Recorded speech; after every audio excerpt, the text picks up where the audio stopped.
La pâtisserie, c'est avant tout une histoire de goût, de saveur et d'émotion. Je suis Léa Reverdy, amatrice et passionnée de pâtisserie.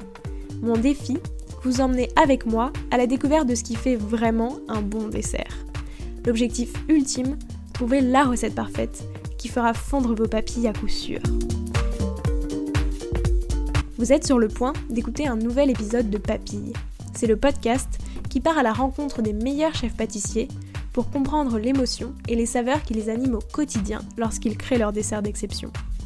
Après cet épisode, à vous de laisser libre cours à votre imagination et de créer les desserts aux saveurs qui vous ressemblent, tout en vous inspirant des meilleurs. Bonne écoute!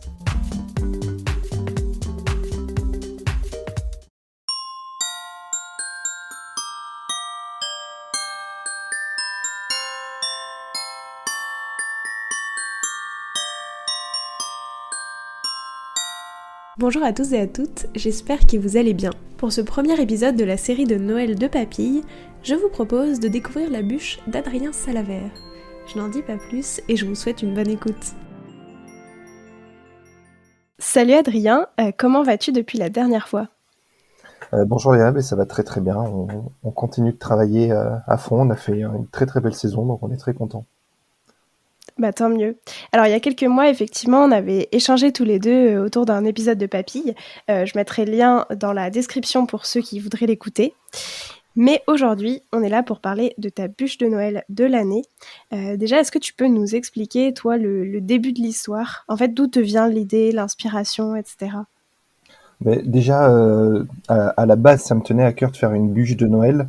J'ai eu l'occasion d'en faire quand j'étais à Paris et puis au final, je me suis dit, c'est pas parce que je suis parti de Paris que on n'a pas le droit de faire une bûche de Noël. Donc j'en ai parlé à mon chef de cuisine, j'en ai parlé à mon directeur. On a beaucoup échangé sur ça. Je leur ai présenté un projet.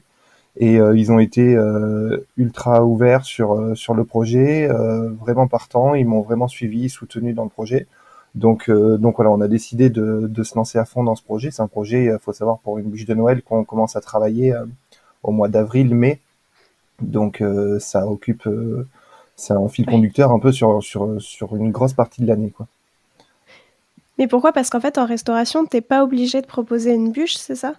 Non, absolument pas. On a de toute façon, on n'a aucune obligation, mais c'est plus déjà un exercice de palace, d'hôtellerie de luxe, de faire une bûche de Noël. Après, voilà, nous on est dans une belle maison et moi ça me tenait à cœur. C'est un exercice, je trouve, qui nous sort un peu de notre quotidien aussi. C'est quelque chose qui casse notre routine. Donc voilà, ça me tenait à cœur et je trouve que voilà, il y a une espèce de magie de Noël quand on se met à faire les bûches. Là, on est en plein dedans.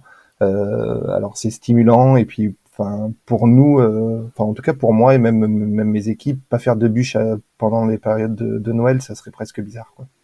Ouais.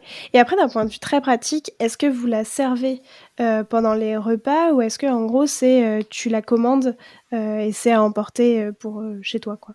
Oui, c'est vraiment à emporter, hein. C'est pas du tout servi au restaurant. Elle est présentée à la boutique du château, mais elle est pas du tout servie au restaurant. Après, nos clients découvrent nos desserts et découvrent notre travail. Donc forcément, après, voilà, ils sont un peu plus curieux sur ce qu'on fait. Donc on a des clients qui viennent manger au restaurant et qui commandent une bûche pour Noël après. Ok. Alors, est-ce que tu peux nous expliquer à quoi elle ressemble et à quelle saveur est-ce que tu l'as imaginée pour ceux Bah, qui visualiseraient pas ? alors, ben, en fait, le visuel, il est assez simple. C'est une boîte aux lettres, style un peu boîte aux lettres ancienne à l'américaine. Donc, c'est une boîte aux lettres. Pourquoi on est parti sur une boîte aux lettres? La réflexion, enfin, l'élément déclencheur, c'est le centre de tri du courrier du Père Noël qui est à Libourne. Nous, on est basé à Saint-Émilion et on est à 10 km de Libourne. Moi, je vis à Libourne et depuis, je crois, depuis 1960, dans ces eaux-là, le centre de tri, tout le courrier en fait du Père Noël est reçu à Libourne. Donc, il y a, je crois, une centaine de personnes qui sont embauchées pendant tout le mois de décembre pour trier tout le courrier des enfants, pour répondre à tous les enfants. Donc voilà, ça se passe ici. Donc moi, je trouvais sympathique de faire ce clin d'œil à cette boîte aux lettres qu'on connaît tous. On a, pour la plupart des enfants, on a tous écrit un courrier quand on était petit, en espérant avoir un retour positif. Mais voilà, c'était vraiment ce clin d'œil. Donc en fait, c'est une boîte aux lettres en chocolat qui s'articule avec une porte qui s'ouvre. Et à l'intérieur de cette porte, donc quand on ouvre, on a un entremet qui est un trompe-l'œil en forme de pile de lettres, de liste de cadeaux d'enfants. Et les goûts que tu as choisis pour ce trompe-l'œil? Alors les goûts par rapport à un dessert de restaurant, c'est un travail complètement différent parce que on peut pas imposer à la table des gens le jour de Noël ce que nous on a envie qu'ils mangent. Donc on part sur des saveurs un peu plus enfin je sais pas si tu vois ce que je veux dire quand tu es au restaurant les personnes viennent manger dans ton restaurant donc ils Oui, ont envie de découvrir ton univers et là je pense que c'est pas déjà on s'invite un peu chez eux avec notre bûche donc il faut pas non plus que tous les parfums ce soit complètement imposé, que ce soit trop compliqué. Pour moi, il faut que ce soit des choses lisibles. Puis il y a aussi un autre élément sur le choix des parfums qui joue beaucoup pour moi, c'est que autour d'une table de Noël, généralement, on a quand même toutes les générations qui se retrouvent. ouais. Donc il faut que ça puisse plaire aux grands-parents, aux parents, aux enfants et aux petits-enfants. Donc on part sur des parfums. Généralement, j'aime bien partir sur des choses un peu gourmandes. Donc on a du caramel et du pain d'épices qui sont un peu le clin d'œil à la période de Noël. Et après, on le rafraîchit avec du fruit de la passion. Donc, on a une mousse vanille, un crémeux fruit de la passion et un insert avec du fruit de la passion frais. Donc voilà, c'est de la gourmandise, c'est surtout de la gourmandise et puis de la légèreté parce que il faut quand même penser aussi à finir le repas en légèreté. Ouais. Et depuis combien de temps est-ce que tu l'as vraiment en tête? Enfin, je veux dire, est-ce qu'au moment où tu as discuté pour créer une bûche de Noël, tu vois, à Trollon-Mondo, tu savais déjà que tu voulais faire cette bûche-là, que tu voulais t'inspirer de cette boîte aux lettres de Libourne, etc. Ou c'est vraiment venu après? Ouais, c'est venu un peu après, en fait, tout au début, quand je suis arrivé dans le domaine viticole, ben, je cherchais un lien avec le vin, je cherchais des raccourcis peut-être un peu rapides. Je pensais à faire, je sais pas, enfin voilà, on a les premières idées qui viennent, c'est la bouteille, la barrique, on pense à des choses comme ça. Puis après, je me suis dit, il faut aller un peu plus loin, il faut continuer à réfléchir. Et puis, en l'occurrence, nous, le restaurant, le nom, Les Belles Perdrix, c'est à la base, c'est un club de lecture. Hein, c'est un club de femmes qui s'émancipent un peu en pied de nez au club des 100 et au club des grands perdreaux, où les femmes n'étaient pas acceptées. Donc voilà, le restaurant Les Belles Perdrix porte ce nom en hommage à ces clubs de lecture. Donc la lettre est partie de là, en fait, le côté écriture, le côté lettre et courrier. Et je me suis dit, il y a le courrier des enfants quand même, c'est lettres. Et puis après, il y a eu, ben, je sais pas, à un moment donné, je me suis dit, mais oui, la boîte aux lettres, elle est ici. C'est en fait, c'est le courrier des enfants qu'il faut faire, mais il faut aussi faire la boîte aux lettres. Ce qui est important pour moi quand on fait une bûche de Noël, et j'essaie de le faire au maximum. Après, c'est un exercice différent et un peu compliqué. C'est que la bûche de Noël, pour moi, il faut qu'elle s'imprègne dans un lieu. Et puis après, c'est pareil pour les desserts du restaurant. Euh, je pense que la bûche de Noël qu'on a faite, quand on comprend l'histoire et qu'on a juste une phrase d'explication, pour moi, cette bûche de Noël, elle peut être que près de Libourne, en fait. Ouais. La boîte aux lettres, voilà, la boîte aux lettres, elle a un sens parce que on a le centre de tri ici, parce que voilà, il y a une vraie réflexion. Et je trouve que c'est important pour nous et pour nos clients de créer une vraie histoire et d'avoir une vraie cohérence dans nos propos et puis dans nos créations, quoi. Ouais, puis après, il y a le côté un peu sympa aussi de tous les gens qui habitent, tu vois, finalement proches, qui se disent: «Ah bah, c'est chouette, tu vu, tu reconnu, c'est la Ouais. boîte aux lettres», donc Exactement, il y a un côté fierté aussi parce que on essaie de mettre en avant dans nos desserts à l'assiette nos producteurs. Là, on essaie de mettre en avant la richesse de notre ouais. terroir et puis la richesse culturelle aussi de notre région. Donc ouais, il y a un côté fierté des gens qui vivent ici. C'est sûr que ça fait plaisir et puis je trouve que c'est important parce qu'on a une belle région, donc on en est fier.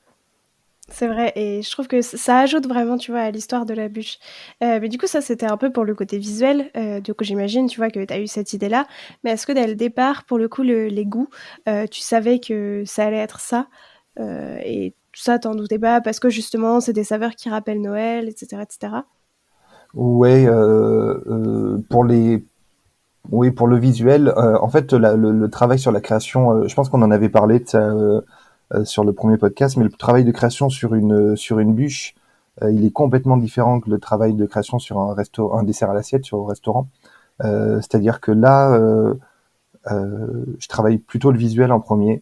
Je pense d'abord à un visuel et après les goûts. Voilà, comme je disais, je savais déjà que j'allais Ouais. partir sur des saveurs de Noël, donc ça peut être un peu sur du vin chaud, des notes de vin chaud, des notes de cannelle. Après, voilà, c'est le pain d'épices, mais il y a, je veux dire, il y a une réflexion pour que le dessert soit bon parce on a fait plusieurs essais, on l'a goûté, mais on savait que les parfums, ça serait du caramel, du pain d'épices et du fruit de la passion, quoi. Ça, c'était, c'est quelque chose que j'ai réfléchi en fait après, mais c'était quand on s'est dit on met quoi dans cette bûche, c'était une évidence, quoi. Ouais. Oui, c'est ça. Autant le visuel, tu as dû pas mal réfléchir pour trouver le symbole parfait, autant le goût, Ouais, c'était c'était sûr. plus évident. Ouais, ouais, ouais. Mais sur le visuel, en fait, il y a quand même un gros travail. Après, on a aujourd'hui la chance d'avoir accès à des technologies qui nous permettent de faire de ce genre de création. Donc, en fait, c'est des moules en impression 3D qui nous servent de support pour pouvoir travailler parce que à la main, ça peut Ouais. pas être aussi net, aussi précis. Donc en fait, c'est pour ça qu'on commence au mois d'avril, mai, une fois qu'on a l'idée. Moi, je travaille avec une jeune start-up de, de Provence, de Menton, qui fait des moules sur mesure et qui voilà est à l'écoute avec nous, nous fait des dessins. Donc c'est du dessin technique en 3D. Donc on est vraiment, on rentre pour nous, on rentre dans un autre travail en fait, quoi. Voilà, on échange sur ça et, euh, et ça, c'est vraiment une grosse aide. En fait, on se rend compte que la seule limite qu'on a avec cette technologie, ben, c'est notre créativité, quoi. Ouais, c'est ça. Et ça, c'est assez incroyable. Enfin, j'imagine, j'en discutais aussi avec Sophie, qui me disait pareil, en fait, que ça a vraiment changé, dans votre quotidien de pâtissier, d'avoir ce genre de possibilités, quoi. Clairement, clairement. Après, c'est la créativité du coup qui nous fait se démarquer. Mais c'est ce genre d'outils, je m'en sers pour la bûche parce que c'est des visuels qui sont importants et qui sont durs à travailler sans moule. Et puis après, on pourrait faire des boîtes aux lettres sans moule, mais on y passerait beaucoup plus de temps. Faut Ouais, avoir aussi un côté rationnel. Euh, donc, ça serait pas possible. Après, il y a quand même une limite au moule en silicone. ouais. C'est le travail de la main, quoi. Voilà, on est des pâtissiers, on a un travail à la poche, alors là, on a quand même une partie technique parce que le chocolat, si on sait pas travailler le chocolat, on peut le mettre dedans, on fera pas de boîte aux lettres. Mmh. Mais sur un dessert à l'assiette, on peut pas utiliser systématiquement des moules et puis mettre dedans et puis mettre dans une assiette, quoi. Non, c'est ça, mais je pense que pour le coup, c'est quand même beaucoup plus, pour, ouais, faire des grosses pièces comme les bûches, ce genre de choses où du coup, tu peux plus t'amuser sur les formes, enfin, en de faisant en sorte que ce soit plus simple et plus reproductible facilement sur un grand nombre que si tu devais tout faire à la main, quoi. Ouais, ouais, exactement. Ouais. Et d'ailleurs, j'y pensais parce qu'en fait, ta bûche, du coup, c'est ça, tu as quand même une petite boîte aux lettres que tu dois ouvrir et après tu as la bûche au milieu. Donc je trouve que tu as aussi ce truc de, bah, cadeau de Noël où en fait, la bûche est cachée aussi dès le départ quand on la met sur la table, non? C'est vrai, je l'avais pas vu comme ça, mais c'est vrai, il y a le côté un peu cadeau de Noël, et il y a surtout la réflexion que j'ai quand euh, on- quand j'ai fait cette bûche, on l'a beaucoup comparé avec celle que j'ai faite à la réserve, où j'avais fait des livres qui s'ouvraient aussi, en clin d'œil à la bibliothèque de l'hôtel de la réserve. Là, l'idée aussi, c'est quand même sur un repas de Noël ou qui dure généralement 4, 5, 6 heures, où Ouais. les enfants, eh ben, ils sont partis depuis bien longtemps commencer à jouer à leur cadeau de Noël. C'est aussi le moment où voilà, on sort la bûche de Noël et puis tout le monde repasse à table et tout le monde passe un moment ensemble parce qu'au final, ça c'est quelque chose qui me tient à cœur. Pour moi, la pâtisserie et les desserts, c'est un moment familial, c'est le gâteau du dimanche. Ouais. Donc cette bûche, les enfants ils viennent et c'est presque un jeu. Alors on joue pas avec la nourriture, mais il y a un côté ludique qui fait que les enfants reviennent à table et puis s'émerveillent peut-être plus que devant une bûche roulée Oui, c'est qui est clair. rayée à la fourchette et qui va être tout aussi bonne. Hein. Mais voilà, il y a ce côté un peu plus magique qui fait rêver les enfants et c'est ça aussi qui me tient à cœur de rassembler tout le monde autour de la table, quoi. C'est ça et je trouve que c'est vraiment le symbole de la pâtisserie aussi, tu vois? C'est effectivement comme tu dis, tout le monde est un peu parti et puis le dessert est toujours un peu là pour faire waouh et se dire: «Ah c'est trop beau, la bûche elle est cachée». Comme tu dis, je trouve qu'il y a vraiment ce côté ludique, qui est assez chouette Ouais, et c'est important, ouais. tu disais donc à la réserve, la bûche elle, enfin en tout cas elle faisait, référence à la bibliothèque. Donc en fait toi c'est important qu'à chaque fois tes bûches ou en tout cas tes pâtisseries, plus globalement, mais là on est sur le thème des bûches, fassent référence à, l'endroit où tu travailles, à la région dans laquelle, enfin tu vois, elles s'inscrivent vraiment dans un Oui, lieu, oui, je heu trouve que c'est important. Euh, c'est l'histoire qu'on veut raconter et c'est le client, il peut pas capter l'histoire si on ouais. la raconte pas en fait. Et si, enfin, il peut surtout pas la capter si on n'a pas quoi. Donc on se creuse pour en raconter une et après on essaie de la faire passer au mieux à nos clients. Des fois ça marche, des fois ça marche pas. Et puis c'est exactement pareil ça pour un dessert à l'assiette, hein. Il y a toujours une réflexion. Alors il y a des desserts qui vont être un peu plus, on va prendre un peu plus de raccourcis parce que ça demande beaucoup de réflexion de travailler sur des desserts, de réflexion, de créativité, d'essai, de travailler sur des desserts avec une histoire très riche. Mais voilà, quand il y a toujours quand même un fil conducteur dans tous nos desserts avec une histoire qu'on essaie d'écrire et qu'on retransmet à nos clients. Et là, c'est pareil. Et puis au final, dans, quand on est sur notre propriété, donc il y a le restaurant, mais il y a aussi le château viticole. Et le vin, c'est exactement la même chose. On a des gens, nous, qui sont passionnés, qui travaillent dans les vignes depuis des années, qui c'est plus que du vin, quoi. Et quand on les rencontre, quand on est sur la propriété, qu'on les rencontre et qu'ils nous parlent de ce qu'ils font, de leur travail, et ben ouais, en fait, ben, l'histoire, elle est là, et c'est cette histoire-là quand on achète la bouteille ou qu'on la boit, mais en fait, on comprend aussi il y a une valeur monétaire, mais il y a une valeur de travail, il y a une valeur, il y a plein de valeurs derrière cette bouteille, et puis voilà, c'est cette histoire qu'on veut capter. Je trouve que c'est très important. C'est vrai, je trouve ça beau quand tu dis effectivement tout le monde a envie de connaître l'histoire derrière la bûche, mais donc il faut qu'il y en ait une à l'origine, sinon ça a beaucoup moins d'intérêt. Exactement. De toutes les années confondues où tu as exercé en tant que pâtissier, c'est laquelle la bûche de Noël que tu as faite, qui t'a le plus marqué? Et pour quelle raison elle t'a marqué particulièrement? On n'est que début décembre, mais je pense que c'est celle-là. Je trouve que on va chaque année plus loin, peut-être un peu trop loin pour pour les gens qui travaillent avec moi en pâtisserie, mais je trouve que celle-là, elle va encore plus loin dans la réflexion, dans la démarche, même dans la technicité. Il y a un travail, il y a un travail fou. Euh, c'est encore plus complet. Et puis, en fait, chaque année, je m'amuse de plus en plus sur cet exercice. Donc l'année prochaine, si on doit échanger encore à nouveau sur une bûche, j'espère que je te dirai que c'est celle de l'année prochaine parce que on commence déjà à y réfléchir, hein. Il y a pas meilleure période pour réfléchir à une bûche de Noël que quand on est au mois de décembre, quoi. Ouais. Ouais, donc en fait, tu travailles actuellement sur la bûche de l'année prochaine et ainsi de suite? Ben, enfin, Enfin, tu je commences travaille, à oui et non, réfléchir s mais j'essaie de d'être ouvert parce que quand tu arrives au mois d'avril, mai, que il commence ben, le printemps, le soleil, et que tu te dis oula, il faut que je fasse une bûche de Noël, et ben du coup dans la tête c'est un peu, il y a un peu un décalage qui se fait, et puis quand t'en parles autour aussi, les gens ils disent mais il est fou quoi, il fait sa bûche de Noël, on est au mois d'avril, mais nous faut savoir que les bûches de Noël elles sont finies au mois de juillet et elles sont shootées au mois d'août pour que la presse puisse les avoir, et c'est surtout la presse écrite en fait qui met cet impératif là parce qu'il faut pouvoir rédiger et puis imprimer pour que ce soit sorti en septembre et enfin et rédigé en octobre quoi. Donc ça s'enchaîne très très vite au final avec les vacances entre temps le mois d'août. Donc oui, c'est vrai que j'y réfléchis pas en fait, je sais pas du tout ce que je vais faire l'année prochaine, mais quand on est dans la magie de Noël, parce que c'est quelque chose oui, je pense que ça porte bien son nom, la magie de Noël. Euh, on essaie d'être attentif et puis de regarder un peu tout, et puis des fois il y a une idée qui vient, mais bon, des fois il y en a pas, mais on essaie d'être un peu plus attentif. et au niveau des goûts aussi, entre toutes les années, est-ce que tu vois vraiment une évolution? Est-ce que je sais pas, enfin, généralement le process des pâtissiers, et je crois que c'est ce que tu m'avais dit aussi, c'est d'aller de plus en plus vers la simplicité. Donc est-ce que tu te rends compte par rapport à, par exemple, la première bûche que tu as fait en tant que chef, que maintenant, tu fais des saveurs, enfin plus simples entre guillemets, mais tu vois qui rappellent directement Noël, sans te casser la tête avec des goûts un peu inattendus ou quoi?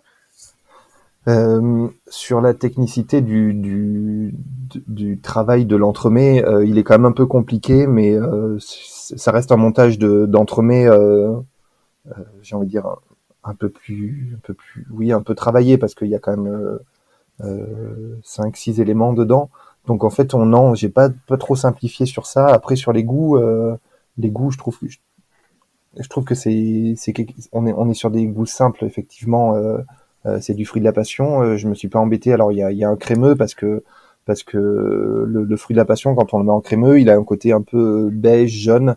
Et au Ouais, final, c'est lui qui cache tout notre entremets, donc il fait la couleur un peu du papier et des lettres. Donc ce crémeux, on a travaillé le fruit de la passion comme ça, mais après le fruit de la passion à l'intérieur, il est pur. J'ai juste fait un confit comme une petite confiture de fruits de la passion avec de la pulpe de passion et du fruit de la passion frais qu'on a cuit et pectiné. Donc là, il est pur. Le pain d'épices, il est nature aussi, juste en dessous.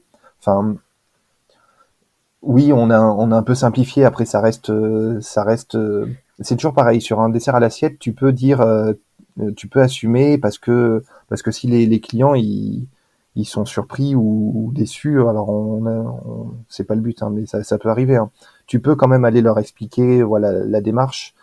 Sur une bûche ouais, où oui. ben, en fait les gens ils le mangent, tu sais pas dans quelles conditions, tu sais pas quand, tu sais pas comment, enfin, tu sais rien, quoi. Tu leur donnes, tu sais que quand tu l'as donné, toi, elle était en bon état. Après, ils l'ont peut-être fait tomber dans la voiture, tu sais pas ce qui se passe. Tu peux pas faire quelque chose de trop simple parce que les gens, ils veulent, ils disent, enfin, en fait, je me trompe peut-être, mais j'ai l'impression que les gens, ils vont se dire, on s'est moqué de nous, quoi. Si tu fais juste quelque chose de trop basique, ils sont quand même, on a une clientèle qui est habituée à aller dans des pâtisseries, euh, quand tu achètes un entremets, t'espères qu'il va être un peu travaillé, un peu soigné, parce que t'en achètes pas tous les matins non plus, donc tu t'attends à avoir quelque chose d'élaboré. Oui, non, mais bien sûr, moi, c'était pas du tout au niveau de la technique, c'était vraiment, tu vois, en termes de goût pur, où justement tu te rapproches de goûts que tout le monde connaît et où tu es sûr un petit peu de faire l'unanimité parce que, enfin, tu vois, la fruit de la passion, mine de rien, tout le monde connaît un petit peu le fruit de la passion et j'imagine que tout le monde l'a goûté, ce qui est pas forcément le cas avec certaines autres saveurs. Bah, tu vois, je pense, à ton dessert épi de blé ou du safran en pâtisserie, bah, tu vois, on peut se dire, «Ah oui, tiens, ça, c'est plus, inconnu». Enfin, tu vois ce que je veux dire? Ou justement, par rapport à ça, comme tu dis, comme les gens le mangent chez eux, que tu sais pas forcément quel repas ils ont eu non plus avant, tu vois, c'est plus simple peut-être aussi de faire des saveurs que tout le monde connaît. Mais bien sûr, pas du tout travailler, simplement. Enfin, je veux dire, l'objectif, c'est ça, c'est pas non plus que tu puisses te dire, «Bah, j'aurais pu faire la même chose et ça aurait été aussi bon». Tu vois, moi, c'était Mais vraiment pas du tout en termes de technique. ok, mais oui, oui, on simplifie les goûts. Après, c'est vrai que le fruit de la passion, ça fait plusieurs années que je le travaille dans les bûches parce que c'est quelque chose. Alors bon, ça vient de l'autre bout du monde, donc c'est une réflexion aussi à avoir parce que c'est pas le but de faire venir des choses à l'autre bout du monde, mais bon, on travaille du chocolat aussi qui vient de l'autre bout du monde et on en travaille par tonnes, nous et tout le monde. Hein. Mais c'est vrai que les goûts, on est sur des choses simples. Et le fruit de la passion, je trouve que c'est quelque chose qui est très agréable en fin de repas. C'est très frais et ça fait du bien, je trouve. Oui, c'est vrai, ça allège Ouais, ouais, après les complètement. marrons, le Ça désucre aussi beaucoup les desserts, hein, l'acidité. c'est clair. Qu'est-ce que ça représente Noël pour toi et comment est-ce que tu penses que cette vision, peut justement influencer tes bûches? Noël, qu'est-ce que ça représente? Ça représente le travail. euh, ouais, ouais, c'est vrai en fait. Alors j'ai les souvenirs de Noël en enfance avec mes grands frères. Ouais, c'est que des super moments Noël pour moi. Et puis là, maintenant que j'ai une petite fille, c'est encore différent. Mais là, bon, depuis quelques années, depuis une dizaine d'années, Noël, c'est le travail. Mais cette année, on a la chance d'être fermé pour les fêtes. Donc, ça va redevenir un peu le Noël magique avec les enfants. Et c'est quelque chose qui, je sais pas si c'est une inspiration, mais c'est une motivation en tout cas pour la création de la bûche. De se dire, même quand on travaille, on se dit voilà, on est un peu avec les gens et puis on participe un peu à la magie de Noël, quoi. Ouais. C'est quand alors il y a les cadeaux, mais il y a le repas de Noël, ça reste quand même, c'est le moment où les gens se font plaisir, où les gens ouvrent des belles bouteilles de vin, où on va manger un peu plus que de raison et des produits qu'on n'a pas l'habitude de manger. Donc ouais, c'est un peu une fierté aussi quand on est sur la table des gens à Noël et qu'on a fait le dessert pour les gens, même si on travaille, on est quand même fier de ça, quoi. Et que tu leur apportes un peu de bonheur en plus dans cette soirée-là. Il faut, sinon après ça peut aussi peut-être il y en a quelques-uns qui ont été déçus, mais c'est pas le but, hein. Non, bah j'imagine. Est-ce que tu as un conseil pour si on veut refaire une bûche chez soi pour ses proches? Qu'est-ce que tu changerais en fait là si tu devais faire toi ta bûche pour tes proches? Qu'est-ce que tu ferais différemment? Qu'est-ce que tu ferais pareil? Alors si je devais faire ma bûche pour les proches, je l'achèterais déjà. Je vais pas mentir parce que je me fais suffisamment taquiner par mes amis qui me disent que quand ils viennent manger chez moi, je fais jamais de dessert et que j'achète des desserts ailleurs. Donc je l'achèterai, mais après si on veut faire une bûche à la maison, bon, c'est un peu de travail, hein, quand même. Il faut juste s'y prendre un peu avant. Faut pas le matin de Noël se dire ok, je fais la bûche pour midi ou pour ce soir. Ouais, Parce que bon, il y a déjà au moins un biscuit. Après, si on veut partir sur une bûche roulée, il faut faire attention à la cuisson de son biscuit parce que s'il est trop cuit, c'est loupé. S'il est pas assez cuit, c'est loupé. Et s'il est bien cuit, en gros, vous pourrez mettre ce que vous voulez à l'intérieur. Votre bûche, elle tiendra. Donc, vous arriverez à la rouler, vous vous embêterez pas. Mais oui, il faut s'y prendre à l'avance, quoi. C'est surtout ça, quoi. Faut pas trop attendre le dernier moment, quoi. pour toi, c'est quoi les principales contraintes avec ce type de dessert? Euh, la principale contrainte, c'est une bonne question, hein. Je dirais peut-être c'est juste le fait qu'on maîtrise pas tout de A à Z. C'est-à-dire que c'est ce que je racontais tout à l'heure, on donne la bûche à un moment donné, la veille de Noël, et après on sait pas trop ce qui se passe, quoi. Donc et au final, quand j'en parle au travail, euh, ben dans le vin c'est un peu pareil, quoi. On donne une bouteille de vin, nous on sait, enfin les gens qui la font savent comment elle est faite, savent ce qu'ils ont mis dedans, ce qui est l'amour qu'ils y ont mis, parce que nous c'est pareil, on met beaucoup d'amour dans notre travail, et au final on sait pas comment c'est conservé, et c'est un peu frustrant ça. C'est un peu voilà, c'est un peu la contrainte, mais bon c'est le lot de tous les pâtissiers de boutique aussi, hein, de donner un gâteau et puis de pas savoir comment il va être dégusté, si il peut très bien avoir un frigo qui congèle un peu un endroit et le gâteau va être un peu Ouais. congelé, ou il n'est pas conservé à la bonne température, ça va être un peu chaud, ça va être moins bon, enfin voilà. On sait pas, ou alors ça peut être, enfin, on parle beaucoup, hein, des accords mets vins, mais si on met, c'est très bon, hein, les sauternes sur les desserts, mais c'est des choses, c'est très sucré. Et des fois, ça peut faire ressortir aussi que le sucre du dessert, quoi. Donc, Ouais. on peut se retrouver, nous, on fait un travail en amont sur le sucre dans nos recettes, et puis si on vient boire un jurançon ou un sauterne de 20 ans sur le dessert, et ben ça va ramener du sucre. Ça, c'est des contraintes qu'on maîtrise pas, quoi. Et comment est-ce que tu peux essayer un peu de contourner ça? Est-ce que au moment où tu vends ce dessert, tu donnes un peu des consignes? Bah, voilà, faut essayer de le conserver comme ça, essayer de le boire avec, ben, tu vois, limite, tu pourrais conseiller un vin, enfin, Mais ou un ce qu'on champagne leur ou je ne sais conseille, quoi c'est à qu'on boire avec. vienne avec eux. On s'invite du coup sur toutes les tables et on vient pour l'apéritif, on fait le repas avec tous les gens.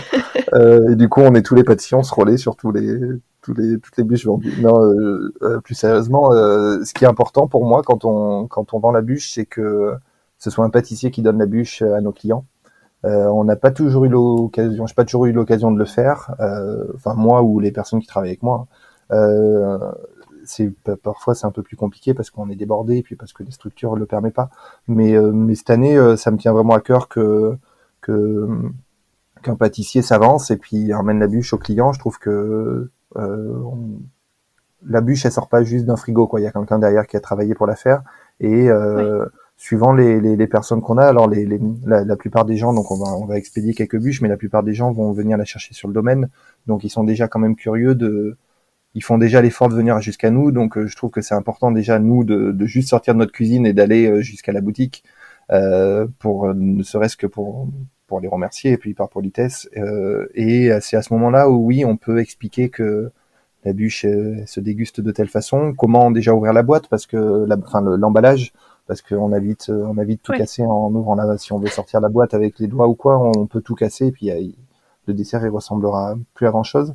Déjà comment l'ouvrir et oui comment la déguster, comment la conserver. Il y en a qui veulent qui la prennent et puis qui font 5 heures de route après. Donc voilà, on essaie d'être de bons conseils. Eh ben écoute, merci beaucoup en tout cas.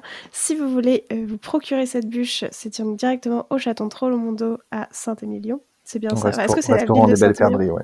Oui, c'est la ville de Saint-Émilion, ouais. La ville, c'est plus un village. Hein. Oui. C'est un petit village. Bon, je crois qu'il y a plus d'1 million de visiteurs par an, mais c'est vraiment un petit village, quoi. Mais bon, c'est à visiter. D'ailleurs, est-ce que l'hiver, c'est aussi animé que l'été ou tu vois vraiment toi une différence justement Parce qu'il y a beaucoup de locaux. Il y a beaucoup de locaux. Je trouve que là, on est fin novembre. Je trouve que cette semaine, ça s'est calmé un petit peu là depuis le 20 novembre. Mais jusqu'au 20 novembre, alors il y a des événements. En fait, on a eu les Montgolfiades aussi. Il y avait une trentaine ou une quarantaine de montgolfières qui ont décollé tout autour de Saint-Émilion sur tout un week-end. Ça a attiré une population. Il y avait plus de monde que pour le Tour de France, quoi. C'était vraiment impressionnant, quoi. Et je suis vraiment surpris parce que même là, au 15 novembre, on avait énormément de monde. Alors on a eu de la chance parce qu'on a eu une très belle météo il fait un peu plus frais maintenant, mais on a encore du soleil. On n'est pas sous l'eau et sous les orages, mais on a beaucoup de monde encore. On est agréablement surpris. Je sais pas ce que le mois de décembre nous réserve. Et après, moi, c'est ma première année. Je finis ma première année ici, donc je sais pas trop. C'est dur de comparer par rapport aux autres années, mais je trouve que pour un petit village comme ça, ça reste toujours très animé, quoi. Et ben profitez-en donc en même temps pour aller visiter Saint-Émilion qui est absolument très mignon. Et voilà, et comme ça vous pouvez avoir une super bûche en même temps sur votre table. Donc est-ce que du coup tu as un mot à ajouter? Je te laisse le mot de la fin. J'ai pas grand-chose à rajouter, juste ceux qui ont la chance de pouvoir profiter de Noël, il faut en profiter et puis passer de bonnes fêtes, se faire plaisir et puis voilà, j'ai pas grand-chose d'autre à rajouter à ça. Joyeux Noël. Joyeux Noël à tous. Ouais. Merci beaucoup. Avec plaisir. J'espère que cet épisode vous a plu. Du coup, si vous souhaitez qu'elle devienne votre dessert de Noël, ou que vous habitiez en France, vous pouvez la commander directement par mail à l'adresse hospitality avec un y@trollon-mondo.com. Je remettrai l'adresse dans le descriptif de l'épisode. Et vous la faire livrer ou aller la chercher directement sur place au restaurant Les Belles Perdrix à Saint-Émilion. Moi je vous dis à la semaine prochaine pour découvrir la bûche d'un nouveau pâtissier ou d'une nouvelle pâtissière. Prenez soin de vous.